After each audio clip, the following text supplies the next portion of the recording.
Two Good Sports with Hamo and Greggy. Hey folks, welcome to Two Good Sports. Greggy, good to have your company again, mate. Yeah, no, it's 7th episode. We're doing well. Absolutely. Look, after last week's pretty crazy week of sport, things have settled a little bit. Yeah. But it's been a big week, especially in NRL and the IPL. And the IPL was unbelievable. There's some big results over there. MS Dhoni, I think he 26 off one over, and then the last ball he couldn't hit the ball. We got a run out. Unfortunately, lost by one run. So that was an incredible game of IPL, or cricket, but IPL being the format over there in India. Unbelievable. Water's seen them okay? Water's going exceptionally well, and his family's enjoying the trip over to India. Well done to him. All right, lots to cover and so little time, so let's rip into it, mate. Right, let's go. Greggy, around the sporting world in 90 seconds. Let's see if we can get reasonably close to 90 seconds this week. Firstly, Ashley Barty, we talked about her a little while ago. Unbelievable. I've said unbelievable 3 times already in this episode, but she deserves it more than anyone. The determination, the effort, the ability, everything you can throw into a human being. She was unbelievable all weekend. Well done to her. Well, I think it's her first Fed Cup finals appearance in 26 years. We've beaten Belarus. Who did we play in the final? We played France in the final, I'm pretty sure, and I think 26 years. Your 50th was the last time we made it. Okay. All right. Look, the cream is slowly coming back in the rising to the top in the AFL. A couple of the Queensland teams came back with a bit of a thud this weekend. Yeah. What happened with Gold Coast? They got annihilated by Adelaide. Eddie Betts played his 300th game. Well done, Eddie Betts. Very good Carlton player and very good Adelaide player. 300th game, kicked 6 goals. Brisbane got annihilated by Collingwood. Not very good week for the Queensland teams in the AFL. Your boys, the Mighty Blues? The Mighty Blues beat Footscray, Western Bulldogs. Well done to the Mighty Blues. They're back. Briefly, Greggy, the rugby over the weekend. Yeah, Australian teams did really well. Obviously, one game was between two Australian teams, so obviously only one team could win if there was no draw. That was the Waratahs. Queensland and the Brumbies both won overseas, which is unheard of in the last couple of years, so well done to them. All right.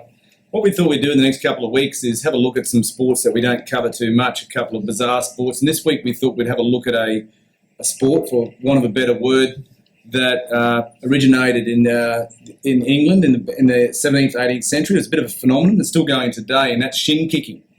As I said, it's still going pretty well today. It has lots of, I think the most recent last year, they had 3,000 or more people there to the event. That was over a few days. Yeah. So, Greggy, do you know about this great? Yeah, Seamus O'Connell. He won a lot in the 80s.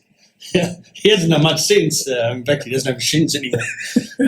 Seamus was unbeatable in the 80s from what I can gather. Outside that, I don't know many champions. There's a few that they rank alongside Tiger Woods, but none of them are. Well, look, they have a referee called the Stickler. It sounds a bit like something out of Harry Potter. And how it works is Stickler. You either collapse to the ground, or you yell out submission to the Stickler, and that's the end of the game. Bone pointing out, that doesn't mean end? No. Well, not to Seamus O'Connell. No. Look, legend has it that some of the shin kickers used to, or they still do, wear steel cap boots, bit of cheating, and also some of the real tough ones, they toughen their shins up with a hammer beforehand, just plugging away. I guess like you. Well done, Hamo. You're proving what a life you have there. That's fantastic. I'm glad to hear about that. But yes, it seems like a great sport. And what did you say it's been going for, 300, 400 years? 200 years? I think it's the 17th, 18th century. 17th, Definitely 18th the 18th century was around. I think you were only a kid then. Yeah, video wasn't live. I'm not sure about the junior program or the development the program. pathway, we call it. The pathways. The pathways. So we'll bring you another very important sport next week. Cheese rolling. I like cheese rolling. Wife carrying. Yeah. All righty.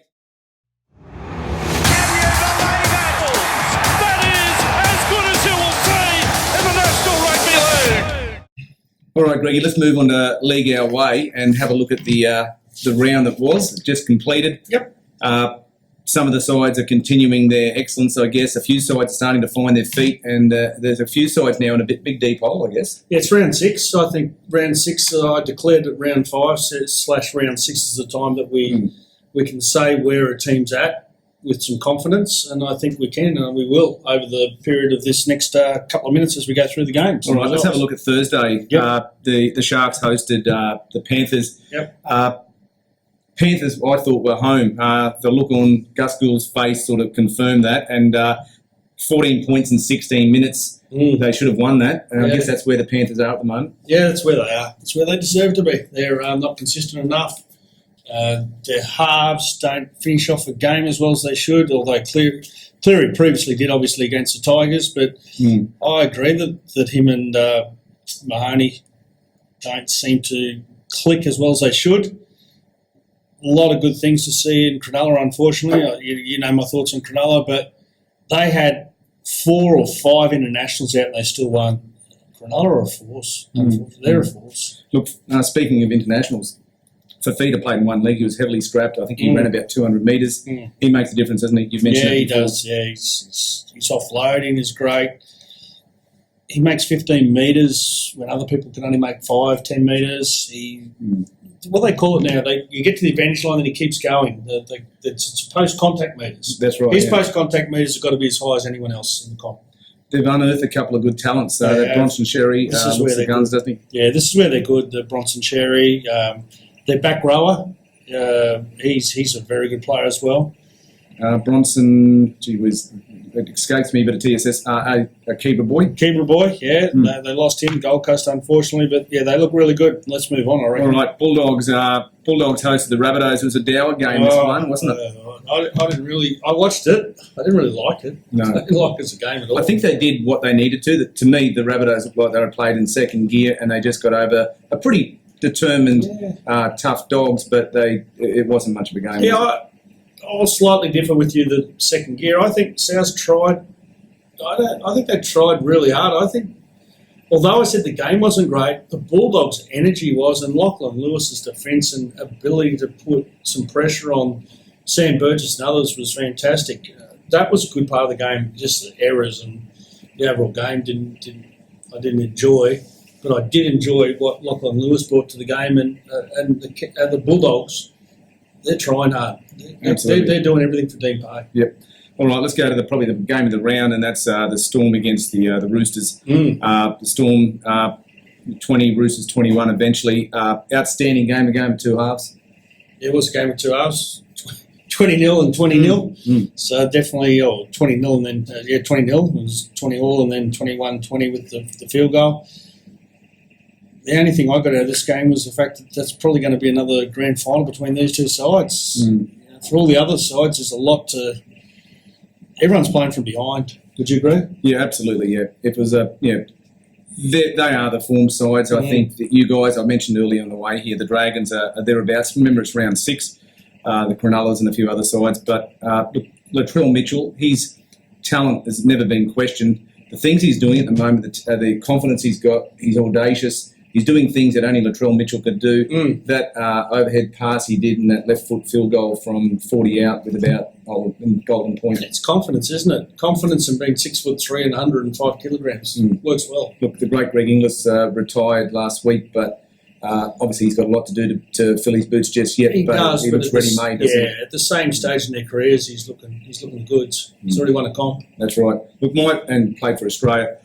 I think that the thing with the Roosters is they had so many out, including Kiri, went off halfway through the game, and they can capably fill. Yeah, we haven't seen this Pommy yet. What's his name? Hall or something, isn't it? Ryan Hall, yeah. We haven't seen Ryan Hall yet. Yeah. So I think they had 6 out. 6 out, yeah, great. All right, let's go to the first game on Saturday, and both teams needed this win over in Auckland. The Cowboys eventually 17-10 wins over the Warriors. I just got some stats here, Greggy. The Warriors had won the line breaks 5-1. They doubled the tackle breaks. They almost doubled the tackle breaks. They had half the missed tackles of the Cowboys, but their completion rate was about in the mid-60s, and it's not good enough against any team. Yeah, thanks for that, Dexter. Now, they're great stats, but the big stat is that the Warriors dropped the ball, I think, every time they dropped it was in their own 20 metres. Yep. And that's what cost them. It's all right to drop the ball when you're, over halfway or on the other side's 20.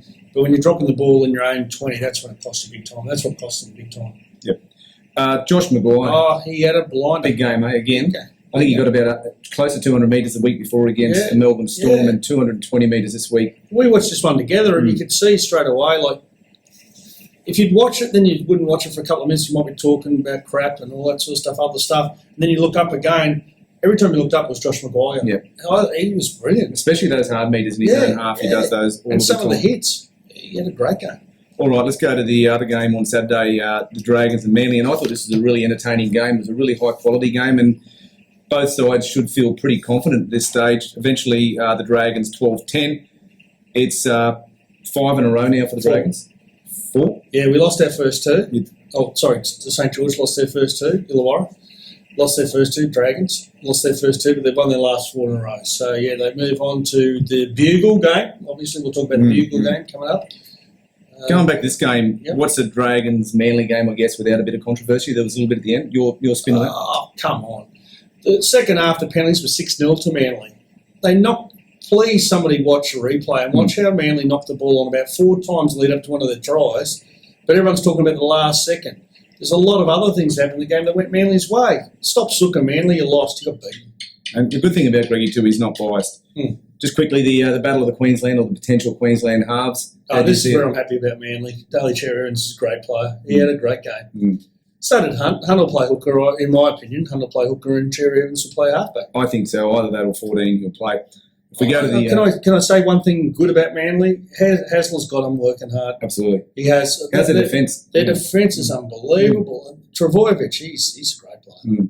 All right, we go to Sunday. I went and watched this game. The Titans against the Knights. It was a difficult one to pick. I think our poll had the people picking the Knights slightly in front. However, the Titans had other ideas. 38-14 was the final score. I couldn't have picked this. I picked the Titans, but I couldn't have picked the margin. No. I would have thought that the Knights would have turned up. They're not playing for Brown, are they? Not at the moment. We're going to talk about that in a second, but that's 2 in a row for the Titans, and I think that's the first time since about June last year, so well done to them. They're slowly improving. Yeah, we might get our money back. We'll see. Adrian Vowles was on our show just recently, and he mentioned he loved Jai Arrow. He did. His defence at times 100%. In that game was really brutal. It was just perfect timing. There's a big shot on Clemmer that's been shown a few times. Yeah, Clemmer, he hit Clemmer with everything, and Vowles, he said he loves defence, and he loves seeing somebody who can hit hard, and he predicted last week and it came true. His Arrow's hit on Clemmer was one of the best I've seen. Look, the final game on Sunday, the Raiders and the Broncos, it was a seesawing game a little bit, I guess. They scored. It was almost like you scored 12 points and we'll score 12 points. Yeah. The Raiders are the real deal at the moment. Again, it's only early. It's 5-1. They're doing what they need to do, Greggy, I guess, anyway. They're doing what they need to do. I'm not convinced on the Raiders yet myself. Their Pommy back row are really good. Hodgson's not playing as well as he has previous years, if you ask me. Whiten is playing good football, but I reckon somebody will find him out sooner or later at 5'8". That's in my opinion. Their fullback's good, their wingers are good, their centres are good. So, yeah, there's talent there. I just think they're a level behind Melbourne. Absolutely, yeah. Look, the Broncos, I thought, fought back bravely. I know a lot of the Broncos supporters are up in arms at the moment. They're saying these guys need to be dropped or the halves need to be changed. It was improving. I get what they're saying too, because time is a-ticking. I just look at, again, some statistics, and there's pressure on Seabold, obviously, and then the Broncos to make the 8, let alone the 4, to make the 8 now. Considering there's 25 rounds this year, there's 1 bye. They're on 2 points. Last year to make the 8, 32 was a cut-off. So by that logic, the Broncos need about 14 to win about 14 from the last 18. That pressure starts mounting. The top teams don't have that pressure at the moment. The Broncos have got to win and win and win now. Yeah, they do. So, good luck to them. No, in saying that, I saw a lot in that game that they should be happy with. I think that was one of their better games this year. They'll see a lot more out of that game. They've got Pengai Jr. to come back and also Lodge. Yeah. You wouldn't write the Broncos off on that game. You'd actually feel more confident in the Broncos after that game. Yep. You agree? I agree 100%. I think it's just a patience thing, when I think they'll knock over Cronulla next week. Yeah, I'm going to tip them. Yeah. Okay, let's have a look at the final game of the round on Monday. The Eels against the Tigers. Obviously, the Eels had the great new stadium and they celebrated in style. Oh, the Eels. Here we go. The Eels are going to win the premiership. They've got a sniff now, I reckon, the Eels. That's what they'll say anyway. The last time that the Eels did get up, Bob Hawke held He was shield and Prime stole the beer with Minister. him. Yeah, he was Prime Minister. You said you went and saw the Goonies, correct? In The 1986? Goonies, I think, 86. I think Boingo were big. Boingo were huge Yeah, at, they were huge at in that 86. stage. And I think you could buy a packet of Winnie Blues for about 60 cents. 60 cents. Yeah. So, and to all In our saying Parramatta that- fans out there, Yeah, in saying that, well, 51-6, we're knocking the Parramatta. We don't know, between us, we know a lot of Parramatta supporters. We know how they get very excited very easily. 2009, they got excited not easily. They deserved to make the grand final. They lost that. 2001, they lost that. The new stadium, 30,000 people. Everyone wants to play games there now, apparently. Mm. They did what they had to do, and they did it really, really well. Well done to Parramatta. Absolutely. Congratulations. yeah. And, of course, that was tongue-in-cheek. I'm a Broncos supporter, so I can't be throwing excrement at the moment. All right, Greggy, let's have a look at the games coming up this week. Yep. It's like all the rounds, I guess. It's a pretty interesting one. Particularly a few really, really interesting clashes. The first one, most importantly, and for the reasons it's played too, as you can see behind us, and that's the Anzac Day clash, Yep. Greggy. Yeah, it's good. We've got the bit of honouring the fallen behind us there. As a country, it's a big day. There's a lot of people that you and I know and everyone knows that fought for this country, other countries and all that. We talk about war in rugby league. This isn't war. Rugby league is a game that's played to be enjoyed. Mm. When we say war is a totally different thing. But as far as rugby league's concerned, this is a big weekend. The big game that always is the Roosters versus Dragons. Bit of difference at the SCG. Yep. Yeah.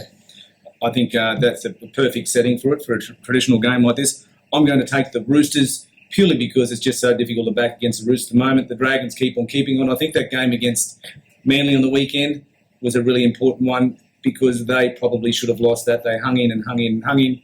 But I think the Roosters, I'm thinking probably by about 6 to 10 points myself. Yeah, I think a lot of people picked the Roosters. The Dragons have an unbelievable record against the Roosters on Bugle Day, on the Anzac Day. If the Bugles play to go, the minute silence is when the Dragons play well. I think the Dragons will beat the Roosters on Anzac Day. All right.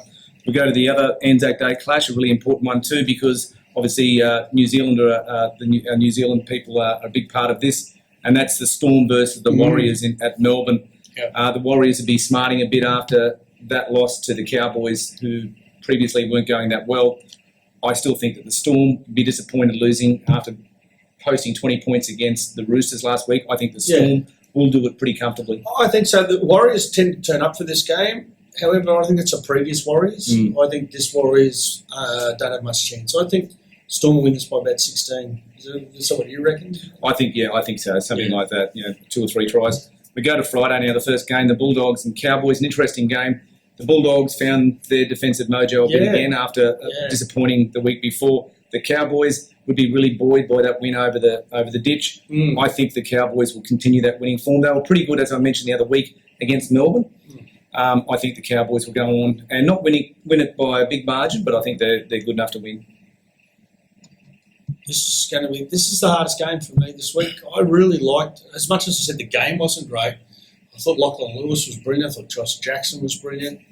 There's a lot of things to like about the Bulldogs. They were horrible the week before, but they were great the week before against Melbourne. Which Bulldog side turns up? I'm going the Cowboys by 2. All right. I wouldn't be surprised if Bulldogs win this one. I think Kyle Phelps back this game too, which will make a bit of a difference. Friday, the Panthers take on the Rabbitohs. We've mentioned that the Panthers, they'd be disappointed at letting the Sharks run over the top of them in the last 15 minutes. The Rabbitohs, I think they'd be reasonably okay with their win against the Dogs, but I think that the Rabbitohs are the real deal at the moment, and I think they'll win by about 2 to 4 points. I'd probably think a little bit more. Cameron Murray's a great player. I think Cameron Murray's had a great year. The Hooker's a great player. Adam Reynolds is the key to them as far as going forward is concerned. I think they'll win this by about 8 to 10. Yeah. All right. Speaking of Cameron Murray, I think he's got to be in the 17 somewhere for New South Wales, hasn't he? Yeah, I agree. We go to the first Saturday game. The Tigers take on the Titans at Tamworth. Interesting game. Obviously, the Tigers got spanked today against the Eels, and the Titans would be buoyed 2 in a row. It's been a while since they've won 3 in a row, the Titans. I think they're going to do it. I think they've got a couple back this week. The big news in the Titans, obviously, we'll know this week, Ryan James looks like he may have an ACL injury out for the year. Yeah. That'd be a really devastating injury. Yeah, I don't know if a side can recover 45 points in 1 week. So I think the Titans will win this game by about 4. Disappointing the Tigers today against loss to Parramatta, because I thought that the Tigers would be a threat to maybe fringe 8. Yep. That loss by that margin, I think it's going to take more than a week to recover from that. I think Titans will win too. Right. We go to Sunday, the Broncos and the Sharks at Lang Park, Suncorp Stadium. The Broncos we just mentioned that have improved. The Sharks were really tenacious with half a dozen first graders out. I think the Broncos are going to post a win this week. I don't think it's going to be by much, but I'm tipping them to beat the Sharks this week. Well, they have to win. So if they don't win this game, they won't make the 8. So I think not necessarily that's how Seabold's going to tell them that, but in my opinion, if they don't win this game, they won't make the 8. So I think they'll win purely on the fact of desperation. I think the big problem that we'll have this week with Cronulla is backing up after that great comeback against Penrith last week. So I think the Broncos will win too. All right. The next game on the Sunday, the Seagulls play the Raiders at Brookie. Mm-hmm. I'm tipping Manly. I thought they were probably a bit stiff against the Dragons. That they were certainly in it until the last minute. I'm taking them by not much. I think the Raiders have got great defence at the moment, but probably 4 to 6 points. I'll go Raiders by the same, 4 to 6. I think the Raiders will win that one just. Good game. All right, and the final game of the round sees us have the Knights versus the Eels at Newcastle, and after what the Knights dished up against the Gold Coast were pretty good, mind you, and what the Eels did to the Tigers, I'm going to tip the Eels by probably 10 to 12 points. Yeah, I've rethought this game. I've decided I think the Eels will win by about the same margin as you. I thought the Knights might turn it around, but you can't turn around a 24-point loss to the Titans that quickly, I don't think, and the Eels will be buoyant. I think they can back it up, the Eels. I think they'll win. All right. Okay, how'd your tips go? 7 out of 8. Well Tigers killed me. All right. I got 6 this week, so we're going a little bit better on the way up. Yeah. All right, so let's have a look at some of the talking points, Greggy, really quickly this week. We'll only spend a minute or so on this, but after 6 rounds, let's have a look at some of the coaches who are maybe a little bit under the pump at the moment and as their respective teams are. We've got Dean Pay and Anthony Seibold. We'll excuse them at the moment because Seibold's signed a 4 or 5 year deal, and Dean Pay's just been re-signed for a couple of years, and they're going. Well, Dean Pay's going pretty well with the Dogs at the moment, who are probably a bit understaffed. But the guys that probably do have the spotlight or the blowtorch probably applied to them at the moment are Stephen Kearney, Brennan from the Gold Coast, and Nathan Brown in particular.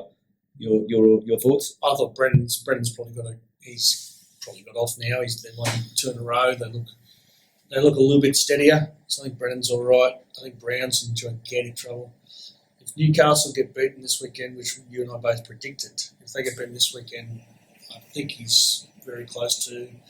They tend to be around the bye week that they get rid of a coach. So he might have 3 or 4 weeks left in him, but I think Brown's in all sorts. I think Kearney,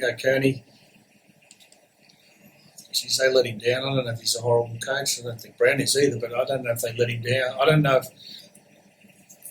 what more or who they can put in charge of the Warriors. I think that's it's not a good poison chalice. It's a poison chalice to be the coach of the Warriors, isn't it? All right. The next topic, Greggy. For the first time in a long time, there's a distinct possibility that no Queensland-based side will be in the finals. Your thoughts on that? Seems pretty accurate at the moment. I don't think that I can pretty confidently say I don't think the Cowboys will make the 8. Would you agree? Although Tamalolo's going to come back, I think they'll struggle to make the 8. The Titans, money-wise, we hope they do, but reality-wise, difficult. The Broncos will miss a few in State of Origin. I think it's a good statement to say that they may miss the 8. I think the Broncos, they certainly have. At the start of the year, they were second place in the betting. Like a lot of people were behind them. I think they're only one good win away from potentially, getting their mojo back. The other 2 Queensland sides, they're missing a few players, but they're both won on the weekend. And for the Titans, they've won 2 in a row. It's interesting. It's an interesting topic, I guess, and only time will tell. Yep. All right. that's league our way this week.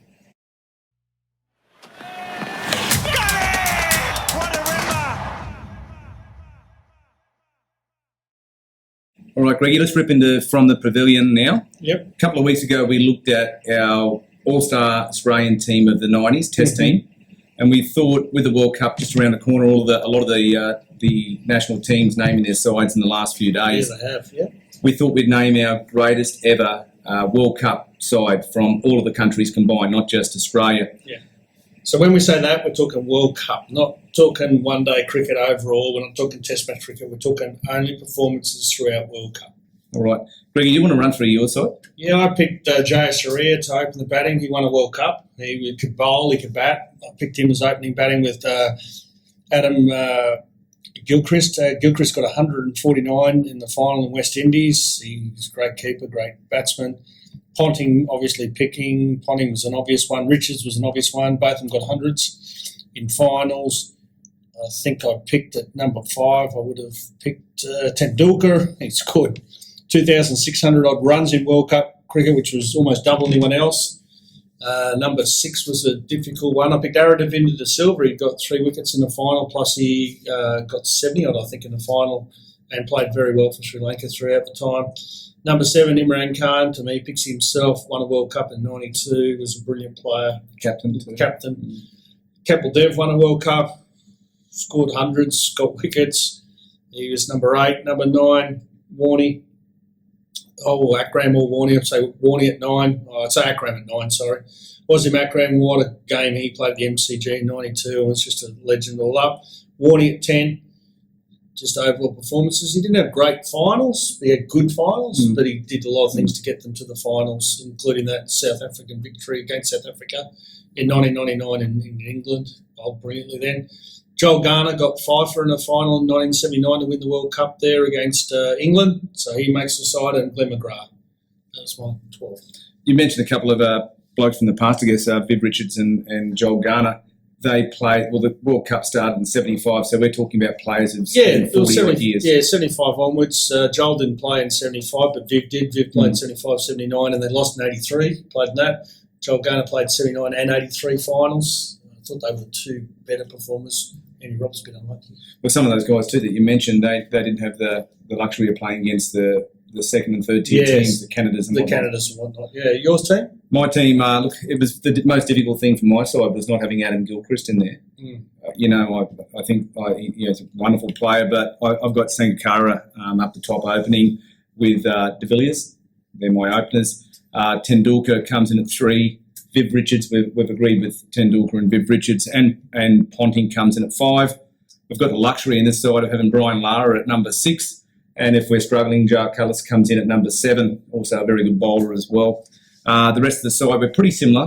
We've got some similarities. We both have Akram and Warne. Mm-hmm. I've gone Muralitharan in there. I'm just looking. I won't go through stats, but he got 68 wickets and an average in 19.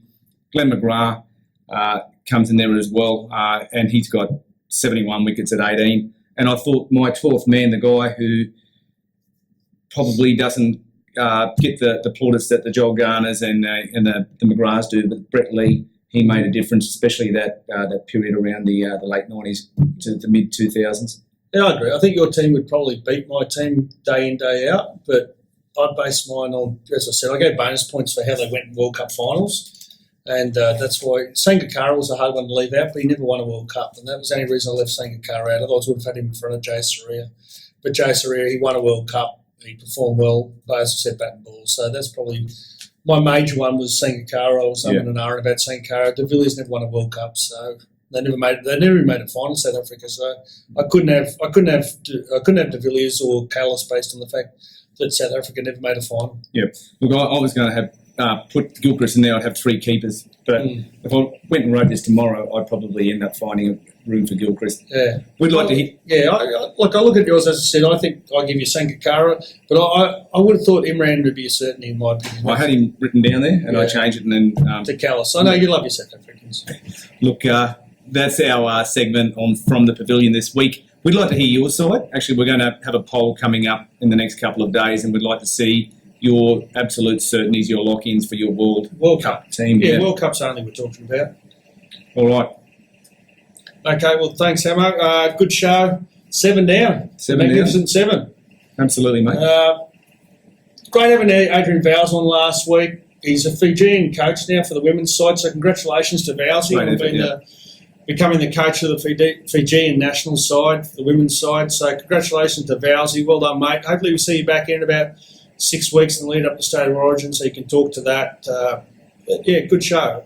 Hamo, you wanted to say something? Look, yeah, with the tragedy that's happened in Sri Lanka this week, our EP, Keith, and a number of our Sri Lankan friends and all that, have been affected by this tragedy. So our thoughts are with you guys. But until we meet next time, thank you again for joining us. Thank you for all that you've been, how you've been supporting us through social media. You've been getting right behind us. We really appreciate that. But until next time, mate, the bounce the ball go your way. Kick to the corner.